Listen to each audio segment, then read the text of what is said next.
Don't scandalize my parents. How do you mean, sir? How do you mean? It seems like that's My sweet parents, spot. where they are, JJ. President Olusegun Aremu Matthew Obasanjo is my guest today. President Obasanjo did not flinch at any point, and I'm honored that he invited me to his office and had what will be an interview for the books with me on With Chude. Welcome to history. Thank you so much for giving me time today, sir. We appreciate it. I want to start by, there's a council you're a member of, Interaction Council. And one of the things that they said on their website is that the life that you've lived has raised the stature of President Obasanjo above that of any other living Nigerian. When you hear a comment like that, what do you think? How do you respond? Does it feel gratifying or does it feel exaggerated? You know, people are entitled to make comments and remarks. There are no two people in the world who have had the same experience. None. Even if they are twins, their experiences will be different. At least they won't marry the same woman. And their experiences are bound to be different.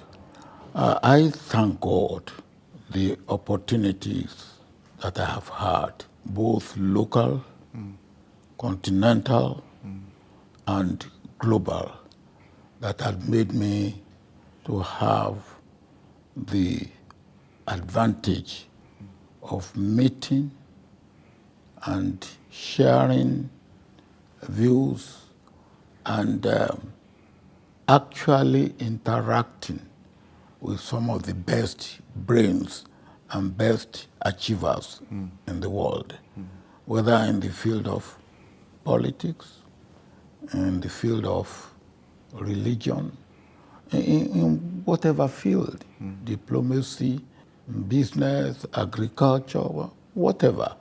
To me, it has made me humble. But it has also made me to continue to thank God for allowing me to have such opportunity, Right. which has meant a lot in my life. Right. How so? How has it meant a lot in your life? Oh, the impact that interaction with these people, Right. I learned a lot from them. Right. A lot. Does it hurt when you find somebody? Yes. I mean, I'm talking in this case about, let's use an LFI as an example. You find a talent, you elevate the talent to national prominence. While the person is in office, the person sings your praises, says, look, anytime, any house I demolished, Baba gave me the full authority, full political will, etc. And then you are no longer in power, and the music changes. That must hurt on a personal level, doesn't it? Or are you used to it? It doesn't hurt me at all. It doesn't. You see, if you expect praise from human beings, even the ones that you have done good to, you will be the unhappiest man in the world. If it comes, accept it as bonus. But whatever you do, do it and be ready to defend it before God and man. If there's need for you to defend it before man, yes. If there's need for you to defend it before God, well, you wait until you get to God's kingdom. Either before you get to God's kingdom, whether you will go to hell or go to heaven, you know. But on a serious note, don't expect praise or commendation from any human being. If it comes, accept it. Don't be proud of it. Take it as, well, it's like the 10 lepers. 10 lepers. 10 lepers, they were cured by Jesus Christ, just by saying, look, go and show yourself. And one of them said, look, it must be because this man who said we should go and show ourselves that. So I will go back. 9 others did not go back. Only 10%. So if you do good and you get commendation, gratitude from 10%, then you are doing as well as Jesus Christ has done for himself. Right. So you have to get used to it. Yeah. Now you have to. If you get more than that, oh yeah, you are on top of the world. But what must be your guiding rule is, look, what I'm doing, can I defend it before God? Is my conscience clear? Am I clear in my conscience? Can I defend it before God? Can I defend it before objective human beings? Objective human beings. Right. And if you can, go. Your conscience is clear. I always say that. This also comes to leadership lessons, or what you would consider. When the newspaper reports came out of some of those these were big acts that you did. And I'm just using an example when you went to the bomb blasts in Lagos. You visited, people didn't expect you. It was a gracious, big leadership act. And then when they began to attack you with questions, you answered by saying, I was not supposed to be here. People said that was lacking in empathy. When you look back, do you wish you hadn't said something? I don't regret that. Right. Look, there's nothing in the Constitution that says where there's a blast, I should go there. As I always say, I was going around to states, both as military head of state and as a president, to see what is going on in the state. But there was nothing in the Constitution that says I should do that. I thought I wasn't supposed to be there. If I've chosen to go there, then that's part of my character. Right. And if you don't appreciate that, that's entirely up to you. I'm not supposed to be there. I'm not supposed to. Now, you ask me, you want to interview. I'm not supposed to say, yes, willy-nilly I will answer you. I can say, it's my choice. So, and if I say, oh, you have come, all right, I will grant you interview. You appreciate it, all well and good. You don't appreciate it, all well and good. Right. But I am not, there's no compulsion that I should answer, I should grant you an interview. Is there? No. Okay, well, it's the same thing. Yeah. I can never forget the image. You wrote one of your famous letters. You wrote a letter to Goodluck Jonathan at the time. What did I say in that? Essentially, that his leadership was feckless, in summary. Feckless. His leadership was ineffective. You know, and he was away from the reins. And I'm assuming, obviously, you still stand by that. But then, a week after, there you were at the reception for his daughter's wedding. Well, you see, again, that's part of what you people don't understand. Yeah. There's difference between my social relationship with you and my relationship with you as far as Nigeria is concerned. You know, I still hold that position, or the position I hold with Buhari. But if Buhari, on the 1st of January this year, Buhari phoned me and say, wishing me Happy New Year. I say, Mr. President, I really appreciate this. We didn't do that before. And I said, well, look, Mr. President, I want to wish you rest when you give up at this year. I also want to wish you recuperation, and maybe you will have good time to reflect. And I said, look, when you rest, you settle down. I didn't know whether he would settle down where. I said, when you settle down and you let me know, I will even come and pay you a visit. And he said, oh, will you? I will. What he has done or undone about Nigeria is on record. Even if you want to whitewash it, the amount of white paint that you will need to wash what is deeply black, and then you want to turn it to deeply white. It doesn't work that way. Well, some people cannot separate that, which is unfortunate. Now, that's, well, if you are my son and you do what is wrong, you will be punished. But I'm still your father. If you take me as your father, if you decide that, look, you don't want to take me as your father anymore, that's your lookout. But people have said, sir, that you are vindictive. President Bola Tinubu said when he was governor of Lagos State, he has said this many times, that you frustrated his attempts at revenue and actually inspired him to now begin to generate revenue internally, that you wanted to cripple Lagos State. And No, that's absolute nonsense. Right. No. I go by constitution. Right. The Constitution of Nigeria, which is also enshrined, recognized local governments. And then for me to release fund to local government, it has to be on the basis of 20 local governments. When you then add, is it 37 or 27, whatever, to that, for me to be able to act constitutionally, the Constitution of Nigeria has to change. For as long as that Constitution did not change, then acting along not 20 local government, but 57 local government is unconstitutional. Right. So if he doesn't know that, then he doesn't know anything. Right.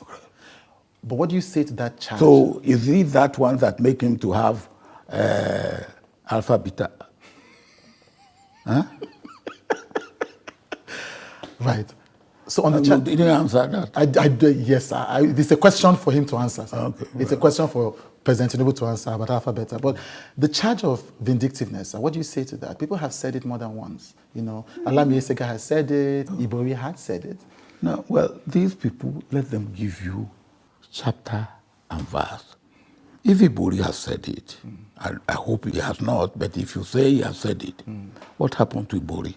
EFCC investigated Ibori, and they found Ibori has misappropriated about $200 million. And they brought the report to me. And I said, Ibori, come, look at the report.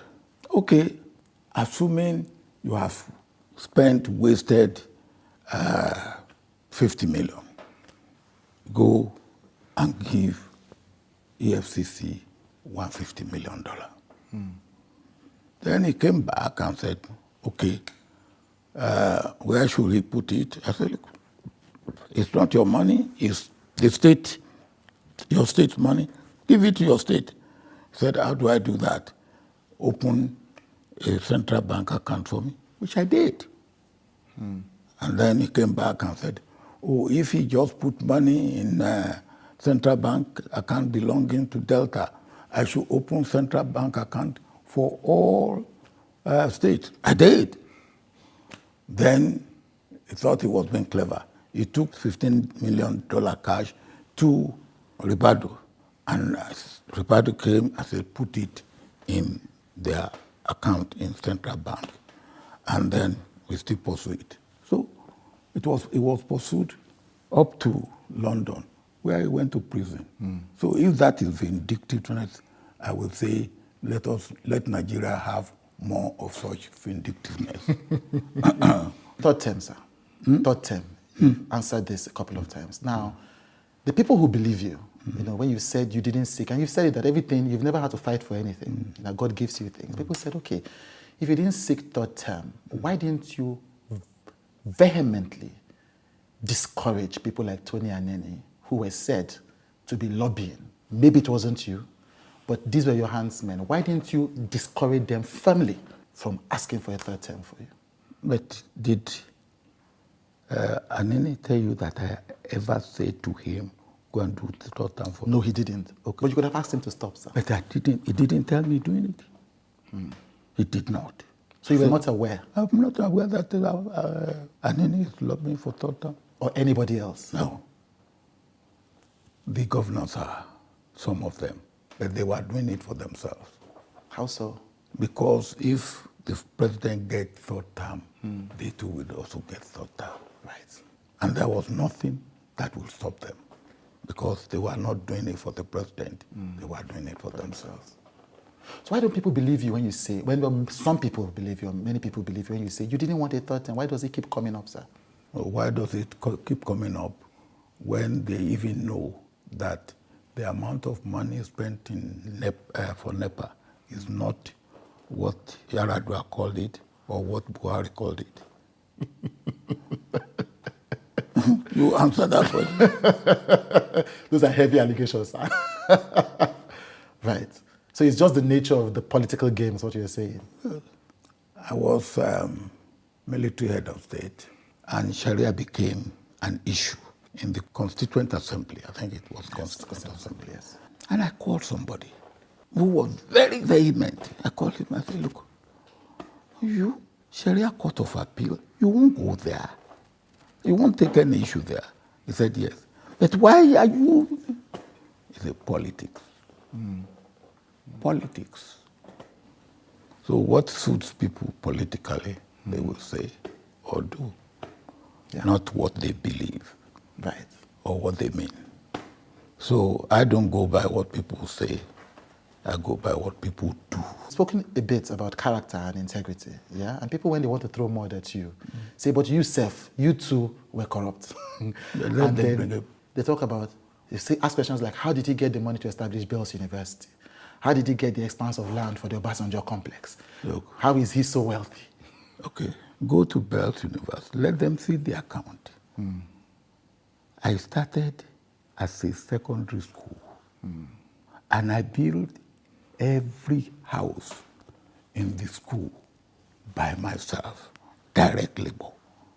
Direct labor by yourself? Direct labor. And you can go there. And when the university came, I wanted to leave the university. Then they went there. And what really impressed them was the laboratory. And they said, oh, they would take the laboratory. This is good for a university. So, and the university on its own is self-propelled. If you go there today, what the Parents Association have done in that university, you won't believe. Right. I want to point just generally to the idea that you're a very wealthy person. I mean, we're in this sprawling complex. Yes. This one, you can go down and you can go into a book what people gave. Right. So if others don't know how to raise funds to do this type of thing, then don't cast aspersion on those who do. This year you wrote another of the letters that shook the political firmament. But what was more striking, was you said this letter is for the young people. You kept referring to the young people, the young people. Why was that so important to you? Now, the young people are very important. And in any society, you ignore your young people, you ignore the society. And what do we say today in Nigeria? More than 60% of our population are below the age of 25 or 25 and under, something like that. Now, what are you going to do about them? What are you going to do for them? When, of course, those who come to power, all they think about is the next election, not the next generation. And for as long as we are not thinking of the next generation, we are destroying their future. Right. That's why that's important to you. It is very important to me. It is very important to me. Part of the fire from that letter was, I mean, you mentioned Alpha Beta with our new president. You were very... I'm not going to talk about it. Yes, it's because you said he then went to look for alternative funding. Yes. So alternative funding for whom? For the state or for himself? Or for the state and himself? Why was Peter Obi so important to you? You know, you stood... It's not Peter Obi that is important to me. It's Nigeria. You see, that's the type of things that you people do and say that annoys me. Okay. Okay. Peter Obi is not the issue. Okay. Nigeria to me is the issue. Okay. So, when you say, Peter Obi is Peter Obi is Peter Obi, Nigeria. So it was because of Nigeria that you thought this was the man? Yes. Right.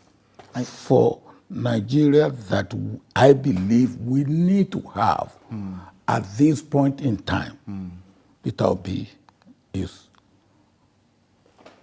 Still the man. That's all. Sir, did any of your successors impress you in any way? Any of them? Yaradua? Oh, you see, again, that's the type of thing you people say. And look, I don't have a hero except Jesus Christ. And I said, even with Jesus Christ, the man aspect of him is not perfect. Okay? But there are certain things that you may have. Take Mandela.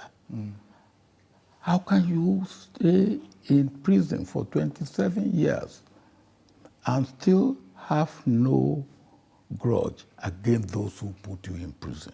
I believe that is extraordinary. Yeah. That is extraordinary. Yeah. And I will respect him eternally for that. But there are other aspects of his life that I will not accept. Right. Okay? So that goes for anything. If you take any man, there may be certain aspect of life. I don't have a hero. Right. Yeah. No, I have to ask this, sir. Why was it so important to you to go back to school? I went to school. First, I want to show by example that there's no age limit or position limit to education. So, if I have been president of Nigeria and at the age of 80, I'm pursuing formal education, what will you say at the age of 50? How old are you? 38. 38? Yes, sir. At the age of 38, you are still a baby. When you are not going to school. So I think there's that, on a serious note, that aspect. On the other hand, I chose to study Christian theology. Yes. Because I want to learn more about God so that I can worship Him better.